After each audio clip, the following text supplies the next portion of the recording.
Hey, what's up, everybody? This is Jeff from BKJMAC TV, and this is the BKJMAC podcast experience coming to you live from Brooklyn, New York. This is my first time back in a long time. I was out in Miami for a couple of nights, chilling, enjoying the vibe out there for Carnival 2023. The Carnival experience was dope. It was awesome. Today's episode, we're going to talk about something I've been meaning to talk about for a very, very long time. And that's about sections in the club. Sections in the club and the lostness of dancing. Like, dancing no longer exists in the club. Now, I'm going to say this. Many years ago, around 2010, 2012 to 13, I was in the club, and I remember when people used to dance.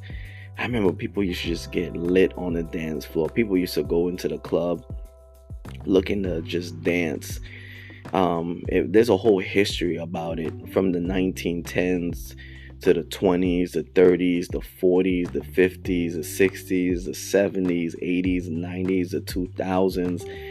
Every decade, every era, club goers used to go out to the clubs and they would dance. They would have a good time. If you remember Diddy, from Bad Boys back in the day, he had his artists produce dance records. That's how they were gonna blow up. That's how people were gonna music fans was gonna notice his artists, if they made great dance records. It was all about dancing.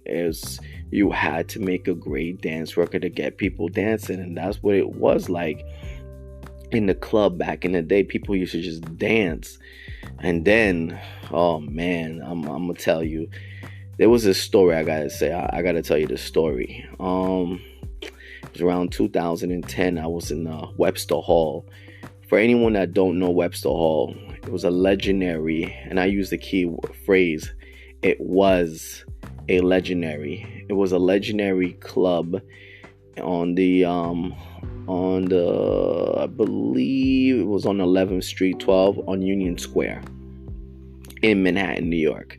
It was a club that everybody and anybody, club goers, would go to. It was so popular. They had wrestling matches in there in the 1990s. That's how popular Webster Hall was back in the day. And people was fiending. People were clamoring to get inside Webster Hall. Webster Hall had 5 areas for dancing. They had the hip hop room. They had the dance, rhythm and beats, dance, rhythm and bass, rock.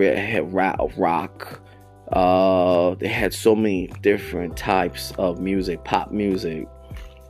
Everybody used to just go in there. They had the dress code and everything, and people used to just go in there and just dance and have a good time. So, not to further digress, in 2010, I was just standing there watching, because at the time, I'm gonna be honest, I didn't really know how to dance that well. And I would stand there and I said to myself, I want to learn how to dance so I can partake in this activity, because this is fun as hell. Everybody's dancing, everybody's getting lit. So, there was this girl who was standing on the couch. She said, "Can you help me up?" And I was like, all right. So I carried her, and she told me to carry her to this area. Man, I didn't know what this area was. So I carried her over, and I put her on the couch. I noticed there was like a red velvet rope around, and I was like, what is this? And she told me, oh, this is my section. And I was like, what's a section? And she said to me, oh, it's when me and my friends come together and we sit there, we pay for bottles, and we just basically watch people. And I was like, ew, that's not fun. And she said, yeah, it's fun for us. And I was like, okay. So I left her in her section, and I went back on the dance floor where a lot of people was dancing, people was lit, people was just dancing and, just with their partners and just chilling and having a great vibe. And who knew Who knew around 2015 and above, the section that I saw in 2010 while I was helping that girl into was going to take over the club. And since 2015 and then now, the dance floor has shrunk considerably to a very tiny small margin, and now it's all about sections. The clubs in Manhattan, the clubs in Brooklyn, the clubs in Miami, the clubs in Atlanta, clubs everywhere are featuring sections after sections after sections after sections. No more dancing. The idea of dancing with your partner, grinding on your partner, is gone. Remember, guys used to just go up to the club, dress in their best outfits to meet with their counterpart, with the women who would dress in their own best outfits, get their hair done, high heels and all that stuff. And then they would just dance the night away, and now everybody's in sections now. Everybody's popping out bottles, trying to create this fake lifestyle of the rich and famous. Because typically the only people that really had sections were really the rich and the famous, and they just had it, but they were really on the dance floor having fun and getting lit. And somehow that culture of having a section in bottles spread everywhere, and now clubs is making tons of money off these sections. They would sell these bottles for like $300 for 2 bottles you can buy for like $45 or $50 at the liquor store, and they're selling it at $100, $150 to $200, $300. Some places will sell it for $500, which is ridiculously overpriced. And I'm just like, what is this? This is not the vibe no more.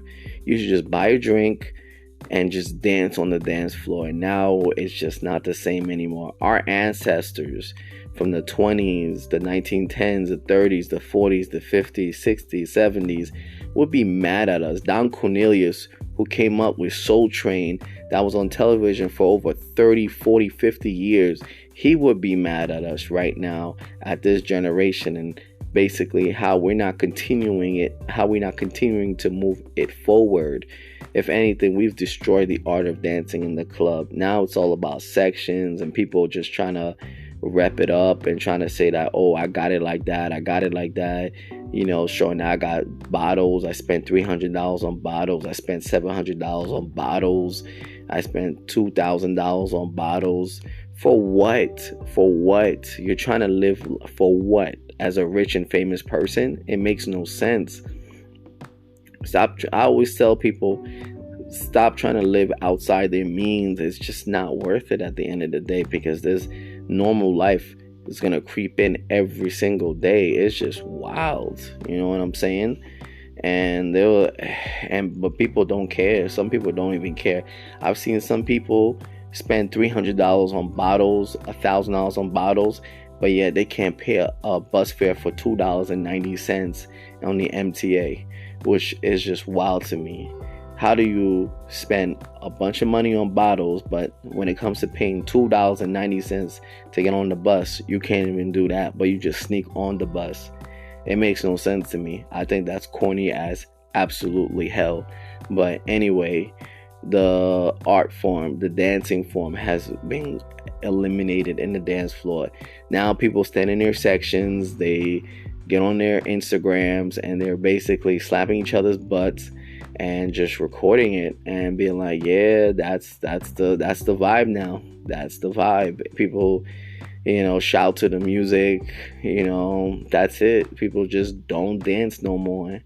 And it's disheartening. I looked at Webster Hall. Webster Hall's not even no more. The person who owned it sold it to a developer, and he basically reorganized it, and now it's just a performing arts venue for bands to come in and just perform. And I don't even know if that's doing well anymore. So Webster Hall, the way I knew it from many years ago, is no longer the same. It's gone.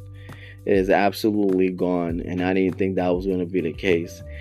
The point of this episode is I'm hoping that the people, the club goers, bring back the old school of dancing back in the club again. People dance in the club, make love in the club again. People, that feeling of just dancing and sweating out your hair, sweating it out, but you're just dancing, you're having a good time. The Kid and Play Jazz, Soul Train, everything, 80s, Prince, all of that, Bobby Brown, LL Cool J, all of that. I want to see that era come back in the club again. People having fun and just getting busy on the dance floor. I want to see that again. I'm fiending to see that again. And to be honest, it's like, it is what it is. And I don't know if we're going to ever see it one day, but I hope we do. I'm praying that, the sections gets minimized in the club and everybody's out there dancing again and just bringing that vibe of dancing in the club again, because that's what we need, honestly, overall. Anyway, thank you for listening to this episode of this BK podcast experience. I appreciate y'all. Y'all definitely are listening out there. I appreciate y'all. I've been doing this for a minute now, over a year, and I just want to take this time and thank you to my listeners out there. I appreciate y'all. I'm humble towards y'all. I appreciate y'all with so much love. Peace, love, always. One.